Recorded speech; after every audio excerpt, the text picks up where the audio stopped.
Hello friends, स्वागत है आप सभी का उत्तराखंड पोस्ट पर। उत्तराखंड से जुड़ी हर खबर सबसे पहले उत्तराखंड पोस्ट पर। साथ ही उत्तराखंड से जुड़े रोचक वीडियो देखने के लिए आज ही सब्सक्राइब करें हमारा यूट्यूब चैनल और बेल आइकन को जरूर प्रेस करें। सभी साथियों का बहुत धन्यवाद। आपकी भावनाओं का भी बहुत सम्मान करता हूँ। आपकी शुभ भावनाओं के लिए भी मैं आपको हृदय से बहुत शुभकामनाएं देता हूँ। करना तो कल था, मगर दिल्ली में कुछ केंद्र सरकार ने कुछ नाटकीय घटनाक्रम कर इस तरीके की स्थिति कर दी कि एक सामान्य पूछताछ को एक आपराधिक षड्यंत्र के तहत हमारे नेता के ऊपर और उनकी आवाज़ को बंद करने के लिए एक बड़े दबाव बनाने के लिए उपयोग कर रहे हैं। इसलिए सभी हमारे कांग्रेस के वरिष्ठ नेता वहाँ थे, तो मुझे भी वहीं रहना पड़ा। मैं कल नहीं आ पाया, मगर फिर कल चल कर बाद आज यहाँ पहुँचा हूँ। यहाँ आज हमारा मकसद किसी को बुरा भला कहना नहीं है। हमारा मकसद है, हमारा उद्देश्य है, सत्ता में बैठे हुए लोग अपने जो कर्तव्य है जनता के या उत्तराखंड के प्रति उसको समझें। यहाँ चाहे भरारी शहर हो चाहे गैर शहर हो, इस पर हमारा पैसा नहीं लगा, कोई हरीश रावत का पैसा नहीं लगा, इस पर उत्तराखंड की जनता का पैसा लगा। हमने उस समय मुख्यमंत्री थे, तो हमने और हमारी सरकार ने अपना कर्तव्य पूरा किया। लोगों ने राज्य बनाने से पहले या बनने से पहले इसको उत्तराखंडी संकल्प का रूप दे दिया कि गैरसैंण राजधानी। फिर मैं उन परिस्थितियों के इतिहास में नहीं जाना चाहता। भराड़ीसैंण चयनित हुआ,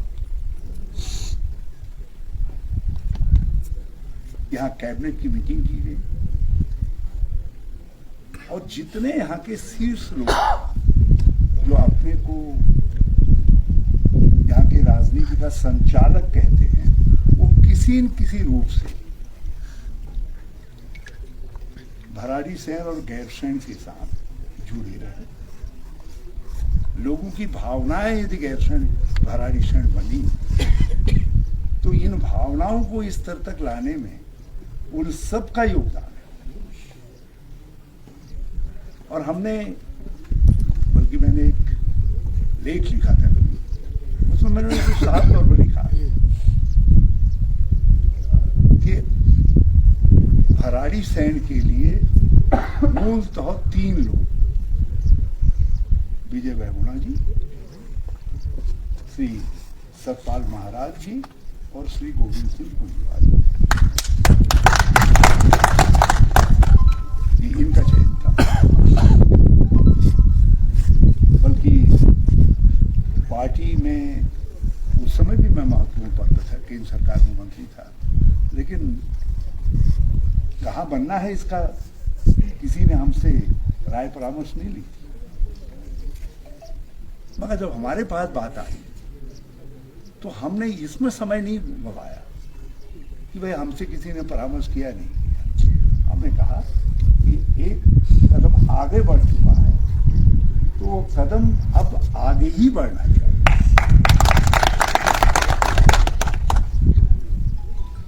और उस कदम को बढ़ाते हुए न केवल ये शायद देश की सबसे भव्यतम विधानसभा भवन ये बना, सचिवालय के लिए स्थान चयनित हुआ, निर्माण की एजेंसी चयनित हुई, पैसा डिपॉजिट कर दिया गया, यहाँ हेलीपैड बना, सड़क बनी, पानी आया, बिजली आया और इस क्षेत्र को विकसित किया जाए क्योंकि भावी राजधानी क्षेत्र है। यहाँ सारे निर्माणाधीन विभागों के डिविजनल हेड के कार्यालय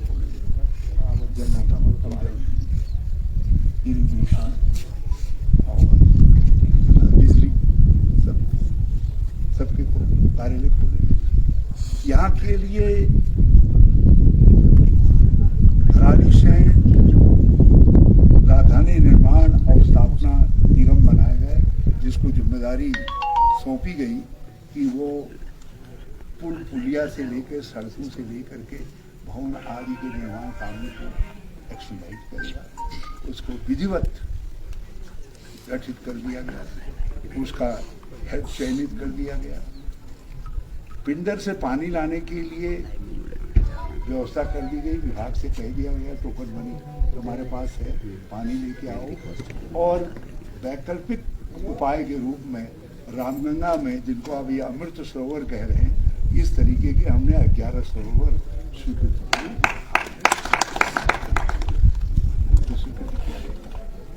8 सड़कें, जिनमें एक सड़क टनल के माध्यम से आनी थी, नीचे मैदा बने से नयार के किनारे किनारे यहाँ पर आती हमारे यहाँ मंदिर है हमारे, उसको किया गया। जो पौड़ी से आ रही थी उसको आगे तक बढ़ा दिया गया। उधर जो गरुड़ से आ रही थी जोनाई होकर के, वो करीब करीब मिल गई। रामनगर मरचूला वाली बना दी गई, उसको उसके चौड़ीकरण के काम को भी हमने मंजूर कर दिया था। हमने कहा वो काम जो है ये करेंगे। उधर शामा से लेकर के सड़क हमने कहा इधर मिला दो, इस पर ग्वालियर को मिला दो, और उधर चमोली के कुछ हिस्से को मिलाने के लिए जो है हमने कहा ये पूरी सड़क जो है बीच बीच में टुकड़े टुकड़ों में बननी थी, हमने कहा इसको जोड़ने का काम कर दो।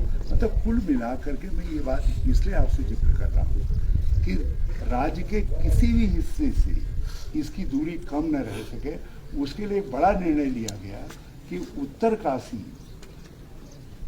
और दूसरा हमारे यहाँ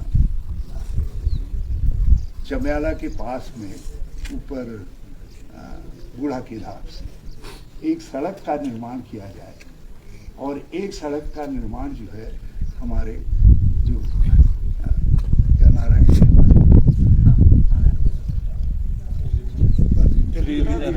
त्रिजुगी नारायण क्षेत्र से उसको ला करके इसी तरीके से चमोली को मिला दिया जाए, ताकि चारों तरफ से जो लोग कहते थे कि भाई कहाँ से जाएंगे, साइंस के युग में कोई चीज़ असंभव नहीं है, तकनीक के युग में उसको संभव बनाने के लिए उस स्थापना अवस्थापना निगम का गठन किया गया।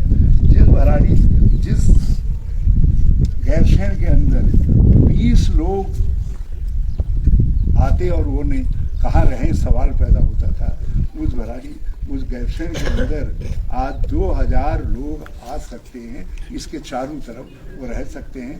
यहाँ हमने विभिन्न सत्रों का आयोजन करके टेस्टिंग कर ली, पूरी टेस्टिंग कर ली कि हम सत्र का आयोजन कर सकते नहीं कर सकते, आगे जो है राजधानी यहाँ आएगी उसका संचालन कर सकते नहीं कर सकते। 500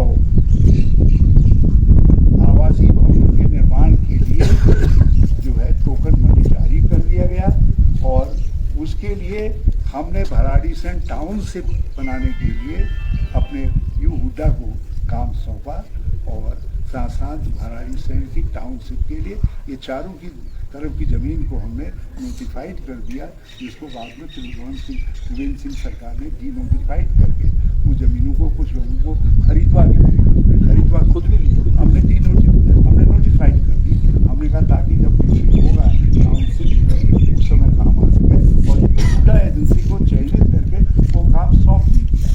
और मैंने उस समय लोगों से कहा कि अब अवसर दीजिए, 2020 तक हम पूरा ढांचा इसका तैयार कर देंगे और 2020 से के आसपास किसी समय हम राजधानी को यहाँ से, क्योंकि हमने कभी दूषित स्थल जब यहाँ विधानसभा भवन बना दिया तो कभी ये सोचा ही नहीं कोई दूसरा स्थल राजधानी के रूप में हो सकता है। एक जगह लोगों ने बात चलाई थी, मैंने फाइल पे लिख दिया, मैंने कहा आप एक विधानसभा भवन बन चुका है और विधानसभा का एक ही भवन होता है, वो भराड़ी शहर है और आप कोई दूसरे विकल्प के विषय में सोचा नहीं जा सकता। जब कांग्रेस हारी, लोगों ने कहा अब क्या होगा, मैंने कहा कांग्रेस लड़ेगी और मैंने कहा लड़ने के लिए हमने कुछ निर्णय ऐसे कर दिए हैं, उन निर्णयों के बाद अब किसी की ताकत नहीं है वो भराड़ीसैंण गैरसैंण से राजधानी को यहाँ से ले जाते हैं। और आज भी मैं इस बात को, मेरा मन कहता है कि कितनी ही बेशर्म सरकार, कितने ही निरंकुश तरीके से सोचने वाले लोग होंगे तो वो भी यहाँ से नहीं लेकर के जा सकते, बनाना पड़ेगा। लेकिन क्या है कि समय जा रहा है, ये किसी तरीके से बिना कुछ किए 5 साल गुजार देना चाहते हैं। बहुत सारे लोगों ने बात को कहा, मैं उसको बहुत नहीं दोहराना चाहता। इस बार जिस बहाने भराड़ीसैंण में बजट सत्र नहीं करने की बात कही गई है, तो इसका अर्थ है कि भराड़ीसैंण में बजट सत्र इसलिए नहीं होगा क्योंकि गर्मियों के दिन है, 4 धाम यात्रा चलेगी और जाड़ू में यहाँ सब मान्यवरों को ठंडी लग जाएगी, सब बीमार हो जाएंगे, तो यहाँ होगा नहीं। तो ये जो आइडिया दे दिया है, मैं इस आइडिया से बड़ा जो आइडिया, और ये आइडिया दिलवाया किससे गया, एक व्यक्ति जो आप लोगों को कहते हैं मैं भराड़ीसैंण का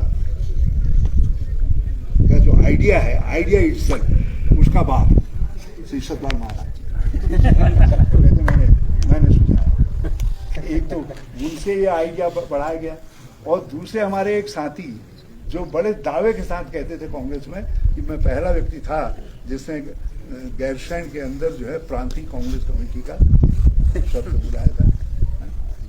और ये है सही बात, ये सही बात है, जिसका जो क्रेडिट है उसको दिया जाना चाहिए।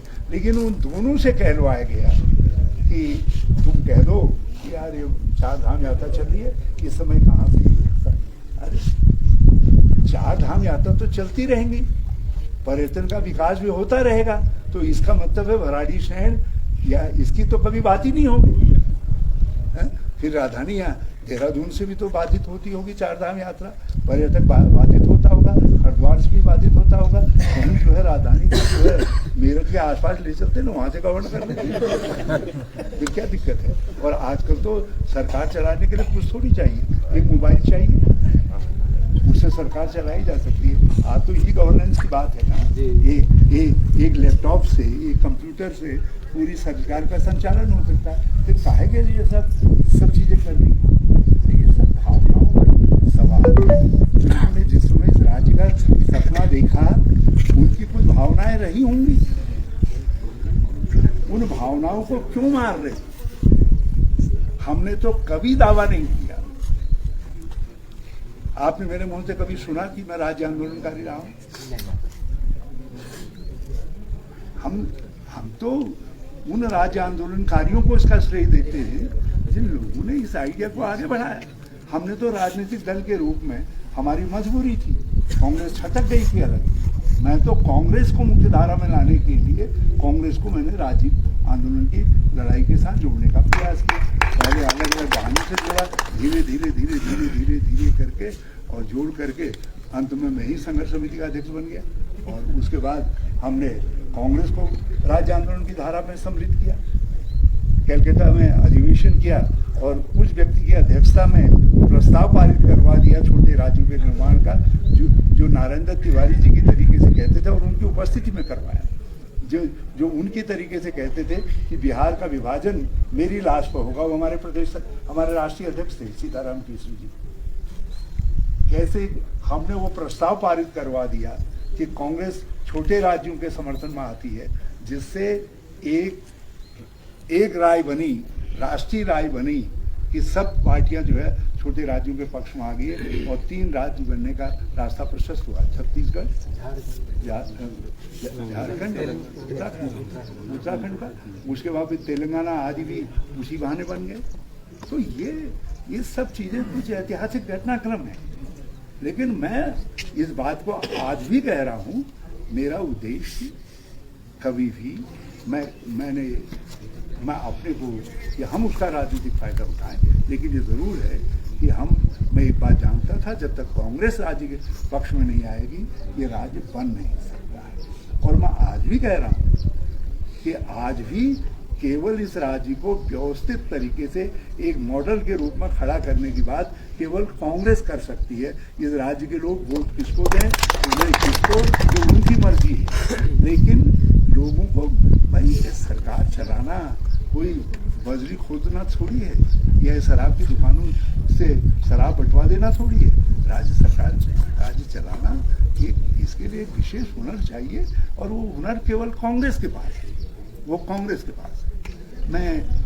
मैं तो इस चुनाव के बाद कुछ कारण होते मुझे, आप सब कांग्रेस के साथ ही हैं, मैं इस बात को आपसे छुपाना नहीं चाहता। मैं इस बात से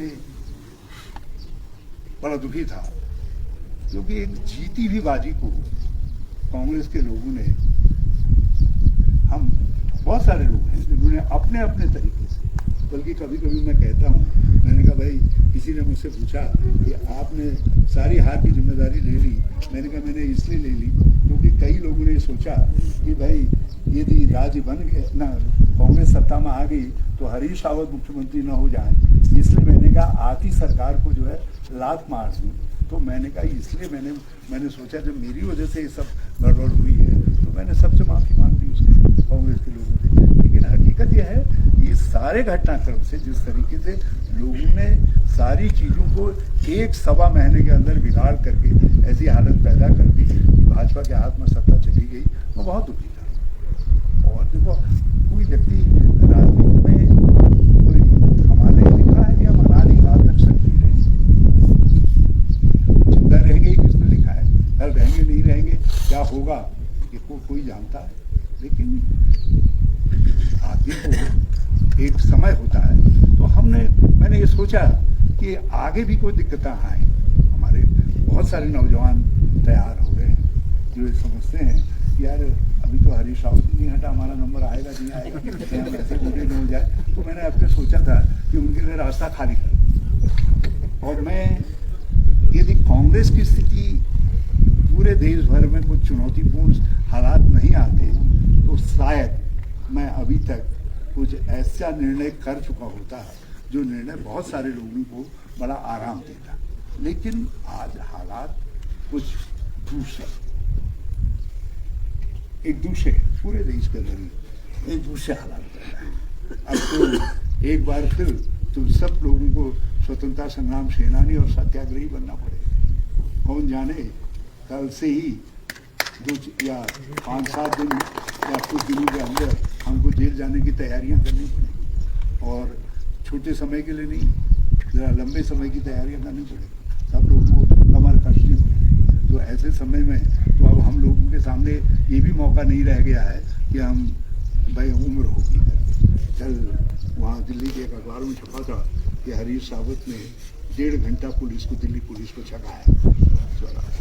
लेकिन अभी आपके सामने उठने में दिक्कत होगी, लेकिन वहाँ चुनौती थी, तो चुनौती के समय चुनौती की बातें होती हैं। आगे भी करेंगे, पार्टी की लड़ाई को लड़ने का काम करेंगे। अब उसमें एक ये बड़ी चुनौती आ गई, ये भी एक चुनौती। आप भराड़ीसैंण भी एक चुनौती, क्योंकि सबसे बड़ी चुनौती है, मैं कुंजवाल जी से कह रहा था, मैंने कहा भाई इस राज्य का हमने लगभग 1,000 करोड़, जिसमें से 350 करोड़ रुपया गैरसैंण में, और बाकी जो है इधर उधर मैंने जो जिक्र किया आपसे चारों तरफ, इसमें कुछ हिस्सा कपकोट का, कुछ हिस्सा बागेश्वर का सम्मिलित है, कुछ हिस्सा अल्मोड़ा का सम्मिलित है, कुछ हिस्सा पौड़ी का सम्मिलित है, रुद्रप्रयाग का सम्मिलित है और चमोली तो पूरा जनपद सम्मिलित है। इसमें हमने 100 करोड़ के रुपये, 1000 करोड़ रुपये के करीब खर्च किया। वो मेरे पिताजी की छोड़ी हुई उंडी नहीं थी, ये राज्य के लोगों की। और जिस मकसद से किया वो मकसद यदि इसी तरीके से बह जाएगा, खत्म हो जाएगा, तो हमारी आखिर किसी को तो जवाब देना पड़ेगा। मरते वक्त आदमी के सामने बहुत सारी चीज़ें चित्र के तौर पर आती हैं, चलचित्र के तौर पर आती हैं। मेरे सामने भी चलचित्र के तौर पर जब चीज़ें आएंगी कि हरीश रावत तुमको मौके मिले थे ज़िंदगी के अंदर, तुमने क्या क्या किया, तुम्हें याद करूँगा, तो मैं इस याद के साथ मरना पसंद नहीं करूँगा कि मैंने इस उत्तराखंड के राज्य के लोगों ने मुझे मुख्यमंत्री बनाया और उनका 1000 करोड़ रुपया मैंने भराड़ी शहर के सपने को पूरा करने में लगा खर्च कर दिया। मेरे सामने भी सवाल है, गोविंद सिंह गुंजवाल जी के सामने भी सवाल है। हमने यहाँ टेंट में विधानसभा भवन, देश के इतिहास में कहीं टेंट में विधानसभा नहीं आहूत की गई। क्यों किया? कुछ तो रही होगी भावना। तो ये आज ये दूसरी चुनौती है और मैं आपके सब साथियों से प्रार्थना करना चाहूँगा, आप आए, मुझे बड़ी खुशी हमको, और मुझे इस बात का पूरा भरोसा है कि हमारे लोग जो विधानसभा में हैं वो इस बात को समझें। कहीं ऐसा न हो जो शंका हमारे सबके मन में है कि भराड़ी सैन को धीरे धीरे मीठी गोली सुला दिया जाएगा, खत्म कर। जो चीजें कैसी हैं पता नहीं, ये तो उनके भाग्य में क्या लिखा है, यहाँ क्या बना देंगे। हो सकता है ये यहाँ जो है आडवाणी जी और मुरली मनोहर जी जोशी जी के नाम पर लाइब्रेरी स्टार्ट कर दें, क्या स्टार्ट करें, कुछ भी खा सकते हैं। उनको अपने उनके लिए भी इन नायकों के लिए भी कुछ करना है, स्मृति भवन बनाने कुछ करें, तो पता नहीं क्या कर दें, कुछ कह नहीं सकते। तो आज इसको कैसे इस लड़ाई को जिंदा रखा जाए, इसलिए मैं दिल्ली से यहाँ आने की स्थिति में नहीं था। और बल्कि जब आइडिया सब चेंज हुआ और इतना लंबी जर्नी करनी पड़ी, तो मैं भगवान से प्रार्थना कर रहा था कि 5 साल मिल जाए। जो गुरु सिंह जी ने कहा मैं आ रहा हूँ, चलो मैंने कहा 1 से 2 बार ले जाए, लेकिन आप सब लोग जुट गए, उसके लिए मैं आप सबका हृदय से आभारी हूँ। और मैं यहाँ से अब मैं भाजपा से अपील नहीं कर रहा हूँ, मैं अपील कर रहा हूँ उत्तराखंड। यदि ये अकेले 2014, 15, 16 के मुख्यमंत्री की सनक का परिणाम है जो यहाँ दिखाई दे रहा है, तो फिर हरीश रावत को उत्तराखंड के लोगों को जिंदा दफन कर देना चाहिए। क्योंकि ऐसा व्यक्ति मुख्यमंत्री तो छोड़ो, वो इस राज्य का राजनीतिक व्यक्ति रहने काबिल नहीं है। यदि उसने केवल अपनी सनक को पूरा करने के लिए ये भराड़ी शहर में जो है विधानसभा भवन का निर्माण किया और यहाँ सचिवालय स्वीकृत करने का काम किया, यदि सनक है। और यदि ये राज्य के आंदोलन के लोगों की कल्पना है और इस राज्य के निर्माण के समय सबके सामूहिक संकल्प का, सामूहिक सोच का, विचार का ये परिणाम है, तो फिर उत्तराखंड के लोगों को इस काम को केवल कांग्रेस के लिए नहीं छोड़ना चाहिए, राज्य आंदोलन की ताकतों के लिए भी नहीं छोड़ना चाहिए। क्योंकि सब ताकतें अब समय लड़ते लड़ते सब जो लोग लड़ते थे बेचारे, वो तो मुझसे भी ज़्यादा जो है अब कमज़ोर हो चुके हैं। तो उन्हीं से ये कहें कि तुम क्या करोगे करके, आगे वो भी तो चुनाव हारते जो है अब आज वही लड़ाई लड़ेंगे। क्या उत्तराखंड कुछ नहीं लड़ेगा, कुछ नहीं करेगा? और दूसरी प्रार्थना मैं करना चाहता हूँ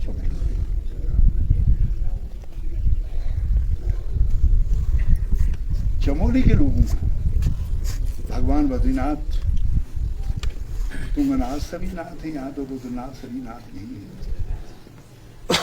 उनका स्मरण करके अपने मन में सोचिए, यदि इस राज्य के लोगों ने ये भराड़ी शहर गैर शहर का कंसेप्ट आपके ऊपर थोपा है, तो चमोली के लोगों आप चुपचाप घर में बैठिए और नहीं थोपा है, नहीं थोपा है। आप चाहते हैं कि, और आपको इस पर गर्व है कि उत्तराखंड के लोगों ने आपके जनपद को राज्य की राजधानी के लिए चयनित किया, यहाँ के स्थल को चयनित किया, तो फिर चमोली के लोगों की बाहें फड़कनी चाहिए। गोविंद सिंह कुंजवाल जी ने भी कहा, मैं उनकी भावनाओं के साथ अपने को जोड़ना चाहता हूँ। ऐसा नहीं होना चाहिए कि हम चंद्र सिंह गढ़वाली जिंदाबाद कहने भी जो है द्वारहाट से, चौकुटिया से या और जगह से लोग बोले लग गया। ऐसे नहीं काम करेगा। मैं गैरसैंण के लोगों से भी कहना चाहता हूँ। मैंने आज से कहा, ये कह रहे थे कि हमारी उपेक्षा क्यों होती है। मैंने कहा उपेक्षा उन लोगों की होती है जो अपनी उपेक्षा को सहन करते हैं। उन्होंने कभी संघर्ष का जज्बा दिखाया गैरसैंण के लोगों ने? यहाँ तो जो कुछ किया जबरदस्ती, उठो उठो, जागो जागो जागो जागो, लगो लगो लगो, ऐसे काम नहीं चलेगा। चमोली के लोगों को जोतना पड़ेगा, संघर्ष जोतना पड़ेगा और गैरसैंण के लोगों को जोतना पड़ेगा। हम एक दिन और आएंगे, फिर उसके बाद आएंगे नहीं आएंगे भगवान जाने। एक दिन और आएंगे, शायद हो सकता है 15 जुलाई को के आसपास जो आखिरी वर्किंग डे होगा जुलाई में, क्योंकि ग्रीष्मकाल खत्म हो जाता है। 15 जुलाई के बाद ग्रीष्मकाल बदल जाएगा। उससे पहले जो वर्किंग डे करेगा उस दिन आएंगे। उस दिन एसडीएम कार्यालय राज्य सत्ता का प्रतीक है, वहां हम ताला लगाएंगे। हरीश रावत कांग्रेस पार्टी जिंदाबाद जिंदाबाद, हरीश रावत कांग्रेस पार्टी जिंदाबाद जिंदाबाद। आखिरी लड़ाई। और चमोली के लोगों से मैं कहना चाहता हूँ, इस प्रांगण से, इस स्थल से कहना चाहता हूँ कि आखिर कुछ तो आप भी करोगे। और मैं इसलिए भी कहने का हक रखता हूँ, सबसे ज्यादा काम आप कामों को गिन लीजिए। जितने काम मैंने 3 साल में इस चमोली के किनारे किनारे घर घर पहुंचा करके काम कर दिए, उतने काम आप गिन लीजिए। आपके इतिहास में आप गिन लीजिए ना। ये रात को भी तो चमोली और पिथौरा। लेकिन हमें ये मलाल नहीं कि आपने जिताया नहीं जिताया, चलो किसी तरीके से आपने राजेंद्र भंडारी को जिता दिया, हम उसके लिए चमोली के लोगों के बड़े आभारी हैं। मगर कुछ तो ऐसा जो सामूहिक दायित्व है, उस दायित्व को पूरा करने के लिए कुछ तो आपको करना पड़ेगा, कुछ तो आपको आगे आना पड़ेगा। अब तक पौड़ी से लोग आएंगे, अब तक रुद्रप्रयाग से आएंगे, अब तक अल्मोड़ा से आएंगे, उधम सिंह नगर से आएंगे, हरिद्वार से भी लोग आए हैं, दूसरी जगह से भी लोग आए हैं। तब तक वो लोग यहाँ आएंगे, वो लोग बात करेंगे। अब चमोली को लीड करना पड़ेगा, ये मेरा चमोली के लोगों से क्या करना है। इस सरकार के ऊपर दबाव डालिए। और मैं आज कह रहा हूं आपसे, यदि आप इस साल इस सरकार के खिलाफ अपना आक्रोश व्यक्त करने का मौका गैरसैंण ने गंवा दिया और चमोली ने गंवा दिया, तो धीरे धीरे ये भराड़ी शैण की ये फोटो जो आज आप सब लोग ले रहे हो, या अपने बच्चे को दिखाने के और पत्नी को दिखाने के अलावा या पति को दिखाने के अलावा दूसरे काम भी नहीं करते। और यदि इसमें राज्य के सपने को आगे बुनना है, यहाँ से राज्य को आगे लेकर के चलना है, तो अब गैरसैंण को और चमोली को लड़ाई की पहल करनी चाहिए। मैं आप सबका आह्वान करना चाहता हूँ, आप पहल करिए। आपके पीछे आकर के सारा उत्तराखंड खड़ा हो। और मैं कांग्रेस के लोगों से भी प्रार्थना करना चाहता हूँ, वैसे बहुत सारे हमारे साथियों को उनकी सोच इसी दिशा में काम भी करती है। उस कहते हैं कि हरीश रावत हमको बांट दे रहा है बहुत सारी, मगर जो भी लोग आए विधानसभा में अपने बाहुबल, अपने पराक्रम से आए, हम उन सब पराक्रमियों को बहुत धन्यवाद देना चाहते हैं। मगर इस विधानसभा सत्र के अंदर एक दिन इस सरकार को अपने घुटनों के बल लाने का काम कौन करेगा?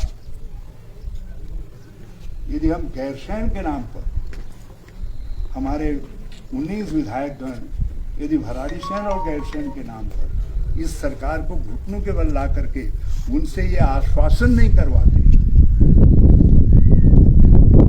भाई क्या तुमने कहा था, कहाँ है तुम्हारी ग्रीष्मकालीन? लाए ना यहाँ, मैं कह रहा हूँ ग्रीष्मकालीन ही सही, या तो त्रिवेंद्र सिंह रावत को निकाले पार्टी से, त्रिवेंद्र सिंह रावत जैसे मां हरीश रावत के इस काम के साथ यदि कांग्रेस खड़ी नहीं हो सकती है तो फिर कांग्रेस को हरीश रावत को निकाल देना चाहिए। नहीं तो उत्तराखंड के लोगों के साथ ज्यादती क्यों, उनका पैसा क्यों बर्बाद हो गई?